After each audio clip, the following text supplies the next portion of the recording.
সানি কই রে? বেরোয় আয়, রেস্টুরেন্টে খাইতে যামু। বন্ধু 2 মিনিট খারো, মা জনে প্রস্তাব করতে গেছে, আইলে কইয়া বাড়িতেছি। লগে টেল লইস, আমরা সবাই লইছি। তোরা সবাই টিয়া বার কর। হ্যাঁ ধর আমার 500। ধর আমার 500। এই যে আমারটা। এই যে আমারটা। কিসে টেবালাস না রে? আমার কাছে না বন্ধু টিয়া নাই। এটা কোনো হইলো? হ্যাঁ কি সবসময় খালি ফ্রিতে খাইবো? আজকে কোনো ফ্রি খাওয়া খাই নেই। তোর শরম করে না? তুই টিয়া সার আঙ্গলে চলস কেমনে? যা গিয়ে টেলুই আয়। এবড়া অভিনয় করার আর দরকার নাই, ব। হ্যার যার দিন সামর্থ্য না আইব, এতদিন আমরা আরে ফ্রিতে খাওয়ামু। কারো কোনো সমস্যা আছে?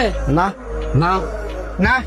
বন্ধু তুই আমগো কারো কথায় কষ্ট পাইস না, আমরা এটা প্ল্যান করিয়া